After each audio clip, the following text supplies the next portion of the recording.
બોટાદ જિલ્લાના રાણપુર જિલ્લા પંચાયતની 4 બેઠકો ઉપર તેમજ તાલુકા પંચાયતની 14 બેઠકો પર ભાજપના ઉમેદવારોની ભવ્ય જીત થતાં રાણપુર શહેરમાં ભવ્ય વિજય સરઘસ કાઢવામાં આવ્યો। બોટાદ જિલ્લાના રાણપુર શહેરમાં ભાજપ દ્વારા રાણપુર જિલ્લા પંચાયતની 4 બેઠકો ઉપર તેમજ રાણપુર તાલુકા પંચાયતની 14 બેઠકો પર ભવ્ય જીત મેળવતા રાણપુરમાં ભવ્ય વિજય સરઘસ કાઢવામાં આવ્યો હતો। આ વિજય સરઘસમાં કાર્યકરો અને સમર્થકોમાં ભારે ઉત્સાહ જોવા મળ્યો હતો। તાજેતરમાં જાહેર થયેલા પંચાયત ચૂંટણીના પરિણામોમાં ભારતીય જનતા પાર્ટીએ રાણપુરમાં એક હથ્થું શાસન સ્થાપતા શહેરના મુખ્ય માર્ગો પર ભવ્ય વિજય સરઘસ આયોજન કરવામાં આવ્યું હતું। રાણપુર તાલુકામાં ભાજપે કોંગ્રેસના સુપડા સાફ કરી દીધા હતા। બોટાદ જિલ્લા પંચાયતની રાણપુર તાલુકાની 4 બેઠકો પર ભાજપનો ભવ્ય વિજય થયો છે। રાણપુર તાલુકા પંચાયતની કુલ 18 બેઠકોમાંથી 14 બેઠકો પર ભાજપે કબજો મેળવી સ્પષ્ટ બહુમતી હાંસલ કરી છે।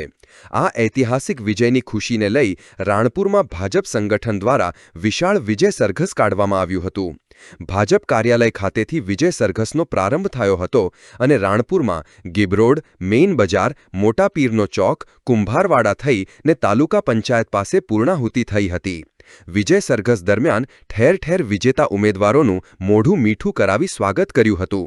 સાથે રાષ્ટ્રીય શાયર ઝવેરચંદ મેઘાણી અને ડોક્ટર બાબાસાહેબ આંબેડકરની પ્રતિમાને ફૂલહાર કરવામાં આવ્યા હતા। ગરબા લઈ અને ફટાકડા ફોડીને વિજય ઉત્સવ મનાવ્યો હતો। ડીજેના તાલે દેશભક્તિના ગીતો અને વિજયના નાદ સાથે સમગ્ર રાણપુરની બજારો ગુંજી ઉઠી હતી। આ વિજય સરઘસમાં મોટી સંખ્યામાં ભાજપ હોદ્દેદારો, કાર્યકરો અને સ્થાનિક લોકો કેસરિયા ખેસ પહેરીને વિજય સરઘસમાં જોડાયા હતા। પોલીસ પ્રશાસન દ્વારા પણ ચુસ્ત બંદોબસ્ત ગોઠવવામાં આવ્યો હતો।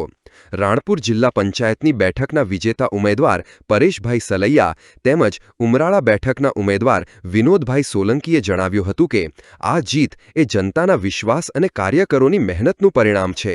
રાણપુરના વિકાસ માટે અમે કટિબદ્ધ છીએ। રાણપુર શહેર અને રાણપુર તાલુકાના વિકાસમાં કોઈ પણ પ્રકારની કચાસ રાખવામાં નહીં આવે। લોકોને જરૂર પડે અમારો સંપર્ક ગમે ત્યારે કરી શકે છે। અમે લોકોના કામ કરવા માટે ચૂંટાઈને આવ્યા છીએ। આ વિજય સરઘસને જોવા રાણપુરની બજારોમાં માનવ મહેરામણ ઉમટી પડ્યું હતું અને જીતનો જશ્નનો માહોલ ઊભો થયો હતો। આ વિજય સાથે જ રાણપુર તાલુકામાં હવે ભાજપના વિકાસ કામોની ગતિ તેજ બનશે। રાણપુર શહેર અને રાણપુર તાલુકો વિકાસની ગતિએ વધુ ઊંચાઈ પર ચૂંટાયેલા સભ્યો લઈ જશે તેવી આશા લોકો રાખી રહ્યા છે। રિપોર્ટર વિપુલ લુહાર, ડીપી ન્યૂઝ, રાણપુર। આજની આ સંઘી સભામાં જે બદલ લોકો બધા હાજર રહ્યા એ બદલ તમામનો આભાર માનું છું।